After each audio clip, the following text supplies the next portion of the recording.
What is it? How do we study it? And we're going to have a very eclectic group discussing this, from the universe through to organisms, through to something that organisms make in food, that is something we metabolize in order to remain alive, which is a large part of the arrow of time. And to moderate this panel, we have Carol, and Sean is a frequent visitor to the Santa Fe Institute, and she's an advisor on one of our programs studying complex time. He's a theoretical physicist at Caltech. He studies all those wonderful things you hear about in science fiction: dark matter, black holes, weird relativistic effects. And he writes very eloquently on those topics and has written several books, including The Big Picture, On the Origin of Life, Meaning, and the Universe Itself, which is very modest. And he has a new podcast. What's the name of your? Mindscape. And so that's Sean, and Sean will be in conversation with Colleen Murphy, and Colleen is a professor of microbiology at Princeton and at the Louis Sigler Institute for Integrative Genomics, and she's also director of the Paul Glenn Laboratory for Aging Research at the university, which is actually the university where I spent a lot of my time, and then escaped to a more civilized state. I went from New Jersey to New Mexico, and I'm extremely glad that I did that. And finally we have Mark Miller, last but not least, and of course many of you in this town will know Mark. He started his career at Chez Panisse, working with Alice Waters. He then frequent trips to France. He went on to cook at the Santa Fe Grill in Berkeley. In 1979 he started the 4th Street Grill, and he's considered one of the founders of Southwestern cuisine, this sort of hybrid form. He opened the Coyote Cafe in Santa Fe, the Red Sage in Washington, D.C., and Wildfire in Sydney, Australia. Please join me in welcoming our time panel. Thank you, David. Am I on? Are you hearing me at all? Yeah? No? I didn't think so. Are you hearing me now? I don't think I'm talking. I don't think anyone turned on my microphone. That's better. Well, we'll use this. We can back up. All right. I apologize for wearing the sunglasses, but you're very bright out there in the New Mexico sky. Thank you, David. Thank you, Santa Fe, for this wonderful Interplanetary Festival. We don't have too much time, as it were. It's a finite resource. Time, as you might know, is the most used noun in the English language. It's very important. So we'll get right to it. I think that the original plan for this panel was time travel, but we decided to broaden it to just time in general, which means that literally anybody in the world could be up here on this panel, because everyone involves time in their everyday lives in an intimate way. So think of it this way. We could have invited literally anyone in the universe to be our panelists, so we chose Colleen and Mark as the best possible people we could ask up here. So what I want to do very quickly is give a little bit of an overview from each of us on how time shows up in our work, in our professional lives. Me as a physicist, Colleen as a biologist, Mark as an anthropologist and chef. Starting with me, because I'm the host, I'm the moderator. So when you think about physics and time, you have to remember that physicists think about the world in two different ways at the same time, as it were. So we have the world all around us, it's filled with stuff, and there's a way of talking about that stuff, planets and dirt and sky and people and stuff like that. There's a language for talking about that goes back to Aristotle and so forth, the way these things do and the way these things move through time. But then we've discovered over the last few hundred years this more fundamental way of talking, where the universe is made of atoms and quantum mechanics and microscopic things. And an amazing thing happens when you think about that fundamental way of thinking about the universe, is that the directionality of time disappears.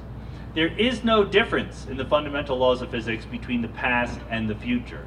And yet, here we are in the real world, where the difference between past and future is the most important single aspect of time. So there is always time travel involved anytime you talk about time. I like to say, yesterday I traveled forward in time 24 hours, and here I am. It took me 24 hours to do it, but you're always moving forward in time. Where does that feeling come from? That there is some flow into the future. Physicists are still thinking about this, the so-called arrow of time pointing from the past to the future. We think it has something to do with entropy, with the disorderliness of the world, with the fact that entropy, measuring the disorganization, the randomness, is always increasing over time. That doesn't mean you can't clean your room or tidy your kitchen or whatever, or your lab or whatever it is, but by doing that, you're increasing the messiness of the universe elsewhere. And that single fact, that the universe is becoming more and more messy, disorganized over time, is behind all of the differences between past and future. It's the reason why you remember the past, but not the future. It's the reason why you can make choices that affect the future. You could decide right now, this is a really boring panel, I want to leave. But you can't make choices that affect the past. You cannot decide to have never come to the panel. It's too late for that. So hopefully we'll explore the relationship a little bit between this physicist notion of time and other notions that we have. So let's start with Colleen as a biologist who works on various aspects of cellular, molecular, and organismal biology, but in particular aging, which is one of the ways in which time affects us all. That's right. So my lab focuses on aging, and so for us, time is the most important component of what we study.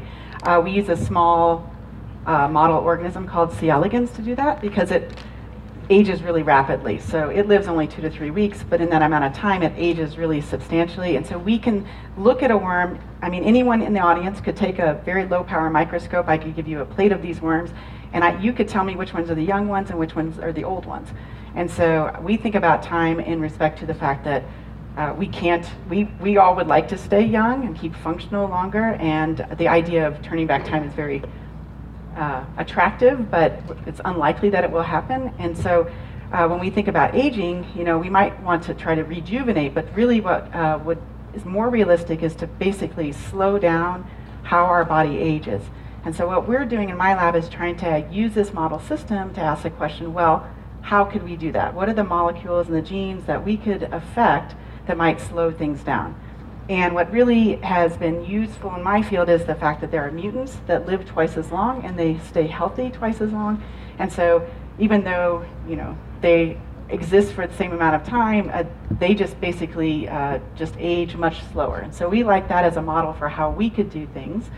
And so we think about all aspects of this, not just how long they live and how they look, although it's nice, these worms really do look good, but also the fact that they are actually smarter for longer, they slow down their cognitive aging, and they can reproduce longer, which is also a big question that we like to ask. So that's one aspect of how time affects what we're studying in our lab.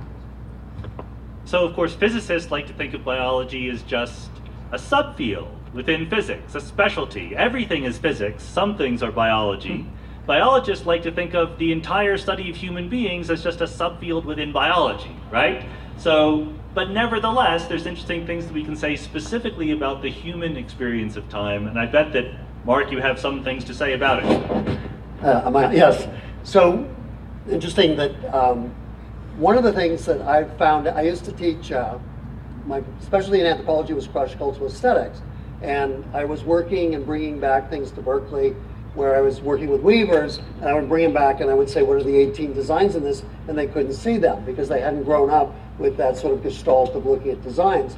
And so later, I got into food, and I've decided that people would say, how do you have such a, we're talking about taste, and I would actually try to teach people how to taste things. A lot of you know my first work on chilies was, I was the first person ever, whether in Spanish or English or any other language, to write about each chili having different flavonoid structure, that they weren't hot, that some of them had as many as 25 different characteristics. They were as complex as an expensive Bordeaux.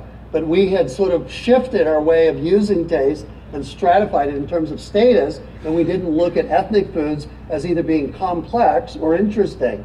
And I had decided that even though it's the most widely used spice in the world, nobody was tasting them. And they were only tasting one part of the chili. And actually these other cultures were using different characteristics. So I've gone on to look at basically what I call perception and taste, and why don't we understand taste, and why don't we actually remember the taste that we eat. And one of the reasons that is that I've discovered is that I teach perception as taste occurs over time and space. Many of us think that flavors or our taste or our palate is somehow experientially driven by words. You know, as for instance, we had the raisin thing, we won't do it, but You use a word like a raisin is sweet, and you miss the other 17 characteristics. So, or you look at a picture of something, and you expect it, like on Instagram, to taste somehow what it looks like. And so what you've done is you've taken your cognitive processes out of taste, out of perception, and out of timing, and out of spatial parts of what it actually represents to the palate and the brain. You taste it probably 4 milliseconds. You can probably taste and smell much faster than you can hear or see. Most people don't believe that, but it's actually true. It's coming so fast that you don't see it even though it's there. Now, other cultures that I've worked with, shamans, Brazilian, like in other cultures use words. For instance, like, let's say we're in Japan, where there are 18 words for soft in the food. Why do they be able to distinguish, for instance, the different types of rice in the sushi? Because they're cognitively aware of the temporal spatiality, of the tensility of each particular type of rice, which we can't do. I tried for 7 years in the United States. So one of the things is time and space is that we'll talk about in cultured time is that each culture, as we grow up, actually teaches you how to define each flavor, each length of flavor, and what we expect from those flavors. And once it goes beyond that, we usually say that it's disturbing, we don't like it, or we don't taste it. So part of our palates, and a lot of our palates are enculturated, and we can talk about that later. Yeah, the idea, I think, of memory is one that I do want to get into. We have some access to the past, to what happened in the past, in the form of memories very broadly construed. So a photograph counts as a memory in this sense, a fossil, a footprint, anything that is a record of something that happened in the past. I'm not sure what the answer to this is, but Colleen, are you able to study memory in aging? I know that our memories get not as good, but you're studying little roundworms. Yeah, actually, that's one thing my lab developed, was a way to assess their ability to learn and to remember. And actually, these little worms, they can learn. Basically, it's a Pavlovian association between food and an odor that normally they don't care about, but we pair them when they're hungry, and so they make this connection. So the next time they smell that odor, they think they're going to get food, and they're sadly mistaken. They figure this out. Emotionally connected. Yeah. So reward behavior. We actually trap them there because they're smart enough that when they get to the odor spot, they know there's no food. So they learn very quickly. But anyway, you can then ask, like, how long does that learning last? That's short-term memory. And actually, we can study long-term memory as well. That uses all the same molecular mechanisms as we use in our brains as well, only they do it in a single pair of neurons. That's their entire hippocampus. 2 neurons are remembering their experience. Least, that's the one thing they care about, food. So they can remember that really well. Do you get into, Mark, the sort of neuroscience of these kinds of things? Yeah, we work with sugar, it turns out. Share, C-H-E-R?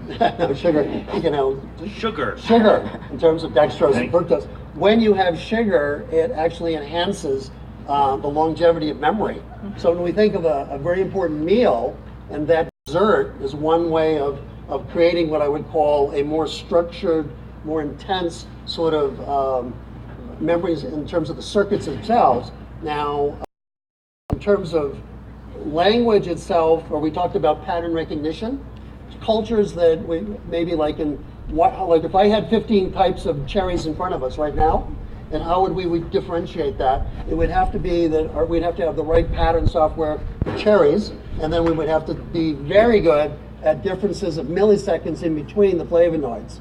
So in Japan, there's an $80 melon. Everybody laughs at it, but there's a 70, a 60, a 40, a 30, 20, and a 10. I can take chefs, they'll get the 10 and the 80, and I'll ask them to put them back in order.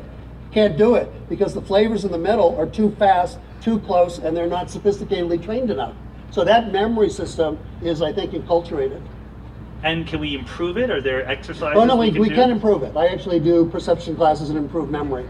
Can you give our audience a hint as to what they should do to improve their food and taste memories? Well, for instance, if I gave you 2 foods to look at, that's some props here, but please, props. Yeah, some glasses. But should have brought my worms. Prop comics, yeah. Comics books, but the universe is my prop, so glasses. I bring it every time. Here, so one of the things we try to train people is to stay away from visual and semantic systems. So which of these 2 foods is faster? The banana or the tomato? How many people think the tomato is faster? Okay, how many people think the banana is faster? Well, you think obviously the tomato is passive because the acidity triggers out more neurotransmitters and will effectively take a different pattern. Now, what you can do if we had 15 different tomatoes is you'd find they all have different speeds. So one of the way of differentiating and really learning flavor profile, whether it's a wine or a sake or rice or a tomato, or it could be a fruit, carrot, is to basically look at basically the speed of flavors and the duration of time of flavor profiles. So instead of looking for a specific word, think about temporality and speed, and think about length of flavor profile and time. So speed in this sense is the rate at which we react to the flavor. No, the reaction will be probably about the same, probably 4 to 6 milliseconds, but probably the compression number of data over the intervals. So some flavonoids, there will be more flavonoids that will be characteristically spaced in a shorter temporal space. And this is one thing that we notice in the little worms that we also notice in our friends and family, right? When they age, they move more slowly. That's right. So they move slowly. Actually, we've developed a whole raft of ways to quantify this, because it's one thing to say they're different, but it's another thing to actually say how different are they? So then we can actually ask, well, what components of this difference are important? So you could then say, well, do they move fast? What characteristic of their movement changes with age? So we define that some things look the same, but other things are really very sensitive to age. And so then we can, by looking at gene expression differences in those animals, so seeing what's different between the two that have this difference in just this one characteristic, can we narrow it down to that one gene? And what's interesting is that we've been able to apply some of these things that we've learned to humans. So one of those that's really interesting to us are age-related diseases. So of course we'd like to slow the onset of things like Alzheimer's and Parkinson's disease. And because really, in theory, like aging is not so bad. It's just some of the bad stuff that comes with it. So, right? So what we'd like to do is learn what could be changed. And so what we've been doing lately is taking genes that are identified in human studies and then asking, does the same gene in worms cause this different fertility? And then give us the best candidates to then do drug screens with, so we can go back to the humans and try to use that as a way. So we like the worms, we love a lot of things about them, but we're really using them as a tool to try to help people age in a better way. But you use the phrase there, the same gene in worms. To what extent is there a gene, and you mean these little tiny worms, you don't mean earthworms. Yeah, no, they're a millimeter. They're a millimeter in size, and you can identify, what I love about these guys is we know exactly how many neurons there are, exactly how many genes there are, the whole bit, right? They're very quantifiable. But you can say, this gene in the worm maps onto this gene in human beings? That's right. So DNA got a bad rap in yesterday's session, but it turns out that if you just line up the entire string of code of DNA, you can actually see that a gene in humans, you can know what that code is, and you can ask, well, how similar is it? And for most of the worm genes, it's somewhere around 60 to 70% identical. For neurons, it's actually higher. So genes that are expressed, because it turns out the neurons need to work in almost exactly the same way. So we have a really good chance of finding something that from human studies, where you can't test people, but you can take that same gene and test it in worms. You're not allowed to test people. Yeah. Plus it's too slow. Mark tests people all the time. I don't see what the problem is. They want to be. Beats them chilies. Well, but it's not, when you have a culture that doesn't want to go in certain flavor profiles. So we took a group of chefs from Spain, all really great chefs, to Thailand, and they literally would not taste the Thai food.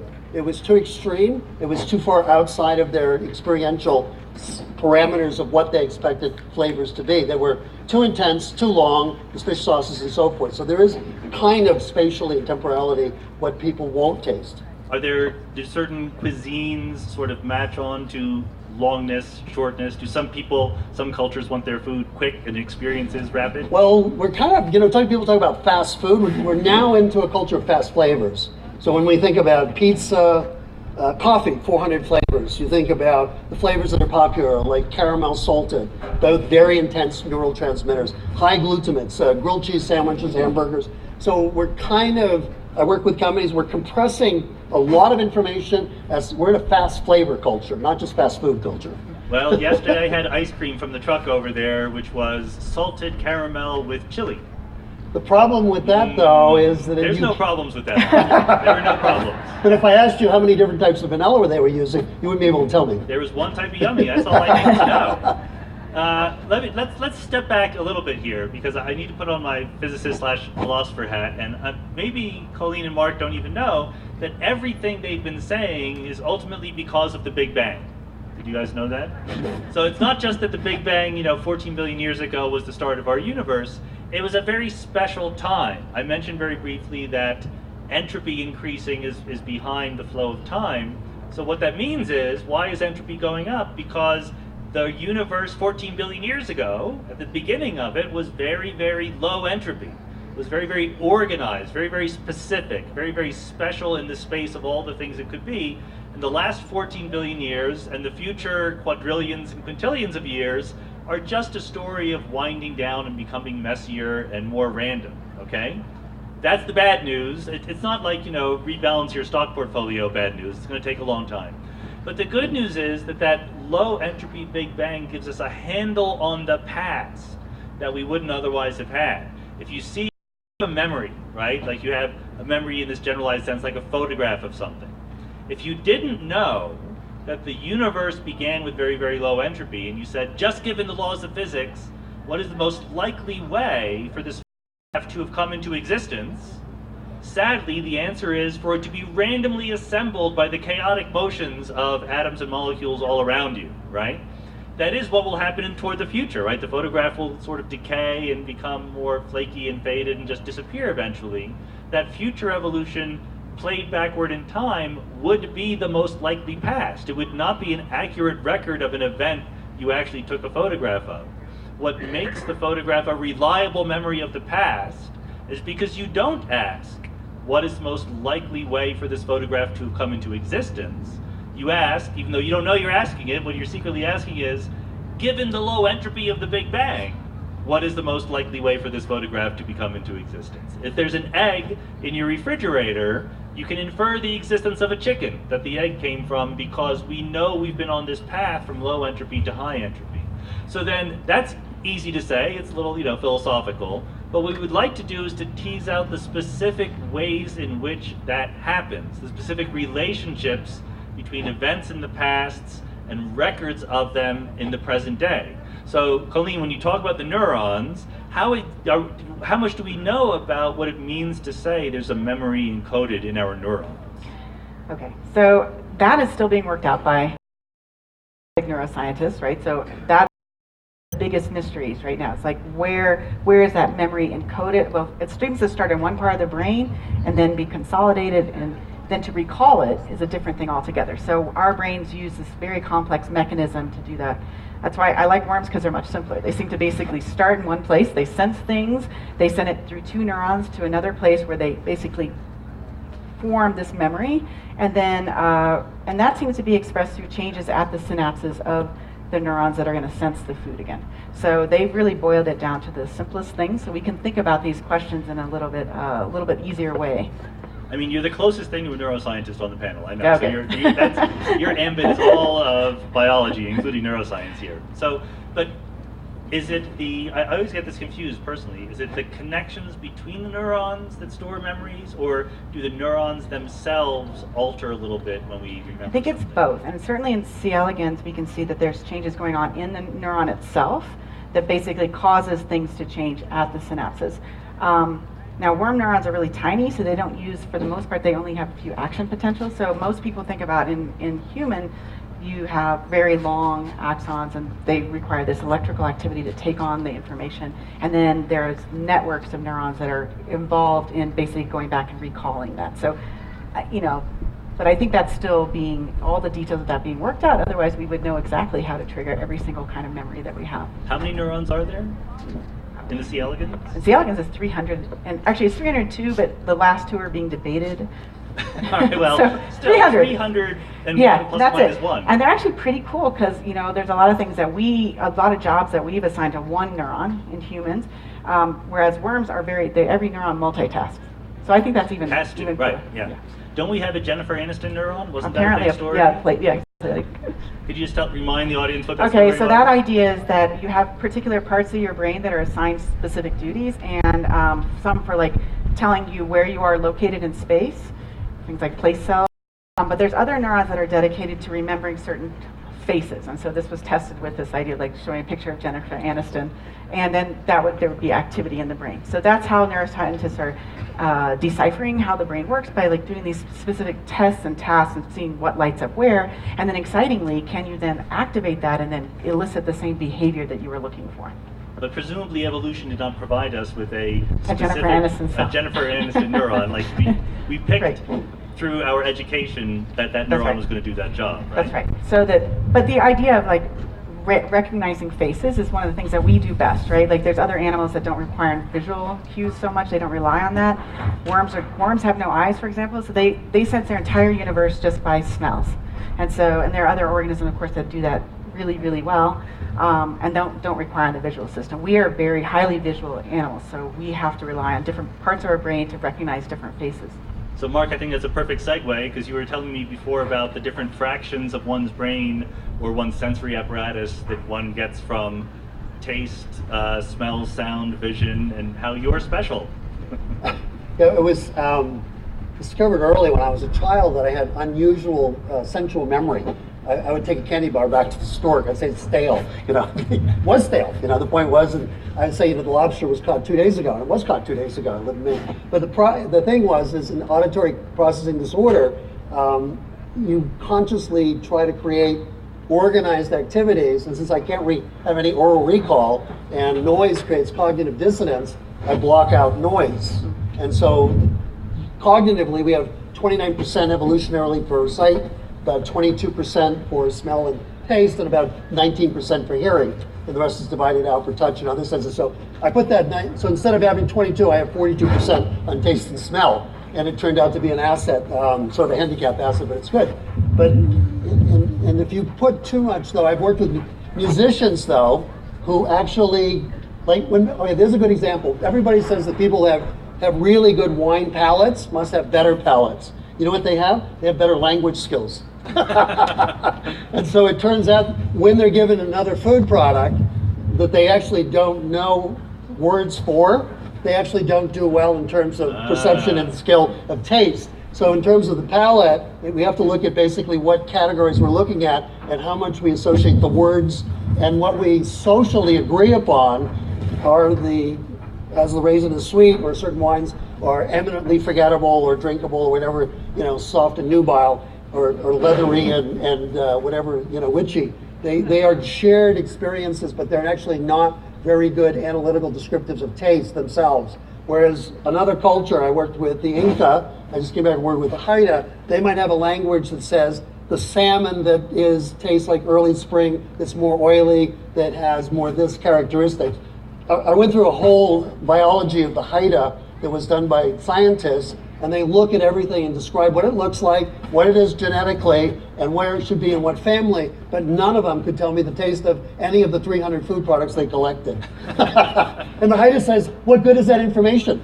Yeah, that's not what I want to know. Can you try to get your microphone just more toward the mouth, less, yeah. Hopefully that will be good. We'll see what you're picking up. So, again, related to what Colleen was saying about Jennifer Aniston, do we think that there's training that we get when we're young in taste, right, in the kind of taste that we learn to identify, and do we get worse at that as we grow older? Do we just ossify and say, like, there's some tastes I'm never going to taste because I didn't have them when I was younger? If you're in a culture that doesn't depend on language skills so much, my uncle, he had oyster beds. He used to blindfold me at breakfast. It's, what type of oyster, where is it from? From the taste and texture. So if you don't depend so much on language, you develop basically better hedonic skills and better memory, sensual memory skills. So I think in terms of as you get older, you really need to, people who have actually better sensual memory have later Parkinson's development and later Alzheimer's, because they're using different parts of the brain. Was that true? But it's true that if we they have better senses and it lasts longer. There's a lower rate of Alzheimer's for sure. Does that sound right? Are we using different parts of our brains when we're older? That could be. I just don't know anything about that particular thing. I do know there's different. There are people who develop. There are groups of people who have certain skills that develop from these diseases later and later. So, and then we definitely compensate as well. So there are people where you might not notice the symptoms as early. So let's switch a little bit from memory and this sort of childhood experience to living in the moment a little bit. This is not physics, but a wonderful thing I learned about time was from David Eagleman, who is a psychologist, a neuroscientist, and he became fascinated with time as a young child when he fell out of a tree. He was climbing a tree, and when scary things happen to you, if you've ever fallen out of a tree or been in a car accident or whatever, time seems to slow down, right? So, if you're most of us, you note that and move on with your lives. David, as a young person, said, I would like to grow up and study this scientifically. So he grew up to be a neuroscientist, and he wanted to do an experiment throwing people out of trees and seeing how they responded to their time perception. Sadly, that is not allowed, but actually he figured out a way that it is allowed. You can throw them, you can have them jump onto trampolines, and it's all safe. And then while they're falling, you give them little cognitive ability tests. Lights, and you see whether they can recognize it. And so he's asking, is your baud rate, rate of operations in your brain actually faster when you're pumped full of adrenaline and you're falling down than when you're not? Do you have any guesses? No, they're not going to die at the end of this for this to work. They do know they're not going to die, but I think the assumption is there is something precognitive that is going to make you scared when you jump out of the window. I see. That's unavoidable. I see. I think so. So what do you have any guesses, Mark? I would bet. Speeds it up. Yeah. So no, it's the same. It doesn't speed it up, but the point is that you, in retrospect, it seems to have taken longer. Because you're imprinting, you're so scared, it's a different kind of experience of things past, depends on how novel they were at the time. This is why time seems to go faster when you're older, we think. This is a hypothesis. We don't know anything besides physics, really. We don't know anything about how people work. But the idea is that when you're young and you go to the beach, it's all new, right? Like every single experience, every oyster you have is a different kind of oyster, and you accumulate all these experiences. It seems to take forever in retrospect. When you're in your 50s and you go to the beach, you've been there before, and it seems to go like that. So what do we know from either the biological or anthropological / culinary points of view about the experience of time, the flow of time? Can we even ask that about our little worms? Oh yeah. So I would say that negative experiences are remembered stronger, like with the worms. So for example, we can pair, for example, starvation with an odor, and that forms a much stronger memory. But those are kind of the memories we don't want to keep, right? So that's why we changed it up to make sure that it was in a memory more like the kind we'd like to keep, which is the positive type of memory. And so those you withhold food from your worms and you put them through the same cognitive tests. Yeah, so if you starve the worms while they're smelling an odor, then later when you can feed them and you present that odor again, they will try to escape from it. And we know that lasts longer. So these negative experiences are actually much more strongly encoded. All right, I guess that's which fits. Like if you had a terrible experience when you're young and you smelled something at the time, you may not like the smell of that thing anymore. Do you think, Mark, about the relationships not just between our memories of the food themselves, but how food or smells affect other things going on? Our pleasure in the moment, our thinking about what the world around us is doing. Can you hear me now? Is it? Yeah. It's okay. I think that we use so much of our senses. Sorry. Can you hear him? Is it okay? Can you hear me? We use so much of our senses in food, so we talked a little bit about technology today and how it's affecting basically perception. So if we look at Instagrammers, 63% who actually take photographs of food say they enjoy the food more and they take the picture first. The question is, do they enjoy it because it's a signifier and they're creating social capital? Now we're going to get a little anthropological on that. Or do they actually experience it more and could actually taste it more? So there are different ways of memories, whether it's sensual memory or the ability to create what I would call a shared memory, which is sociable and then can communicate it through Instagram. What you're doing is creating memories for yourself and others through basically food. So I think that food is basically one of the ways that we create birthday parties, anniversaries, and so forth. And we remember backwards through these events through food as a shared cultural ritual form. And I think that as we get older, obviously, I think that we've had too many of them sometimes. People always say, don't want another birthday party or something. But today, I think that the technology is itself affecting the way that we actually perceive and remember food. Well, I'll confess, I went for lunch yesterday to the Coyote Cafe. I didn't know it was yours at the time. It was a wonderful place. I recommend the barbecue duck quesadillas. They were pretty wonderful. As a restaurateur, how much thought do you put into the experience of the meal over time? I mean, some things, there's a convention that we get light little appetizers, a heavy protein. It's interesting when you say that, because one of the things I do in the dining room with a stopwatch to train people is the amount of time that's actually activated by chewing. And actually, I know unconsciously what's happening is that food is still being recorded over time, subconsciously, but also actively neurally. So the first part may be the act of chewing and drinking the wine, which may be 5 minutes, but the flavor echo could be as long as 20 or 30. On your palate for 6 hours, for instance. So we can take the 3 hours in the dining room, say there's 20 minutes of active time, but we're actually going to have to look at the rest of the time. So the meal actually has to account for the entire time sequence. And what they're going to do when they leave the restaurant is they will remember the whole thing. Even if they will have taken a picture or remembered certain parts, the overall effect will still be unconsciously more important. So a plate that you design has to be specifically designed in terms of the memory of it.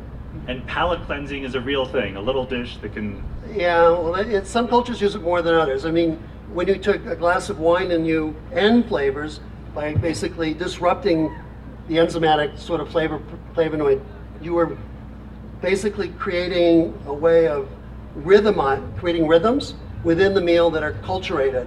Some people, for instance, drink wine always after they eat. Some cultures, like the Japanese, will drink it before and allow the flavors to develop, which changes the whole way the meal is perceived. And so we have a tendency to want in America or in Western Europe, very staccato, pre-palate, heavy mid-palate, finish the flavors. Indian food is not popular because the flavors are too long. So despite all of our expertise in the topic, we are running out of time. So I think we do have time for 1 or 2 questions from the audience. I don't know how this works, but I think that there are microphones around there. I believe, oh yes, microphones magically appear when I say things. So raise your hand energetically if you want to ask a question. Hello, pleased to meet you. I'm Mark Fraser. I teach astronomy part-time at the community college in Albuquerque. But I wrote an article recently about a science fiction film that involved the concept of time. But in the act of doing that, I found out there's a tribe in South America, I think they're called Aymara or something like that. Reference to time is opposite to ours. When they talk about yesterday, they point forward because you can see yesterday, and tomorrow is behind you because you can't see yesterday. And there's a group of neuroscientists from UCLA that are studying how their reference to time in their language affects their brain. Have you heard about that?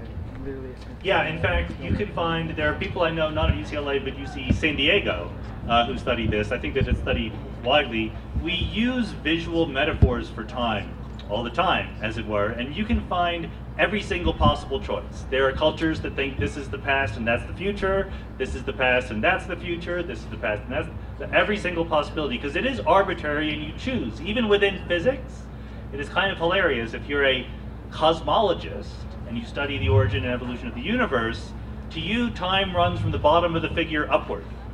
If you're a computer scientist, time runs from the top of the figure downward. If you're a particle physicist, time runs from the left side of the page to the right. It doesn't really matter so long as you all agree. Biologists is definitely left to right. Left to right? Okay. And things age and fall apart. Does that change for biologists who use languages where you read right to left? That's a good question, because most of them use English in the end to publish. Yeah. So everything gets, but yeah, we have Israeli scientists in our lab, and I've asked them, it's a little confusing, right? But they know what they're doing. Do you get these metaphorical connections between directions in space or time and your flavors? Yeah, you actually do, because about the abhorring, for instance, if they see the head on something, is it's left to right. And so if you place the trout one way, if you put the tail on the left, they see it, they actually don't. It's not so objectionable. And the Japanese, of course, do read from right to left, and the way they position their food is completely different than the Westerners. That was a very good question. Who's next? Here we go. Hello, folks. So you made reference to the memorability of a meal being enhanced by taking a photograph and posting it on Instagram. And I've heard you make repeated mentions to memory and, let's say, oblique references to attention, intention, and imagination. So I'd like to suggest those are a foursome that must and always only cooperate in the instance of any experience. If attention is missing, no experience. If intention is missing, am I being a blowhard here? We like questions. Well, I'm looking at that. All right. So have you considered those other three besides memory as being co-active with each other in your reference to the experience of time? For worms, they have one intention, which is to get food. And so everything in their world is about getting enough nutrients to be able to reproduce. So I would guess that's their intention. They have attention to their surroundings, so they're keeping track of where they are actually spatially. That's one thing that was recently discovered. And the last part was imagination. So this is an interesting thing that we haven't touched on yet, but we always think of losing memory as a bad thing. But in our animals, we have mutants that can actually extend their memory. So there are mutants that don't know how to overwrite the memory properly. So we can imagine those worms actually will do the wrong thing because their food source is going to disappear, but they're sort of hallucinating that the food is still there. So they're having the wrong imagination at that point. That's pretty amazing. I think the closest related thing that I can think of is this increasing appreciation among neuroscientists that we don't just think with our brains, right? We think clearly with our whole bodies, our bodies affect our brains, but we also offload cognitive tasks to the rest of the world. We know we do this. We have pocket calculators, we have notebooks, etc. They're doing studies now of spiders that unload cognitive tasks to their webs. They will literally write memories in the form of their webs, then go back to remember them. So we're much more connected to the world around us than you might think. I would say recipes are cultural memories that are shared perceptions in a way of basically continuing a cultural memory. I would also say that when we teach perception, for instance, to be aware of really the sensual input of the other senses. In my experience, like chewing is the temperature or the texture of food, you will not get the flavor because it will override it. So that's part of your attention. If you really are after specifically, to cognize or understand flavor profiles, you have to get out the other senses, which is going to create a lot of cognitive noise, and that's attention. The other thing I was going to say is that when we recall, it's an active process and it actually can we can change memories, unfortunately, as we recall them. So that's where you sort of change what was going on. So I think that's part of sort of gets into the attention versus imagination world. Our time has run out. Thank you very, very much for being a great audience, and thanks for SFI for sponsoring the festival. Thank you.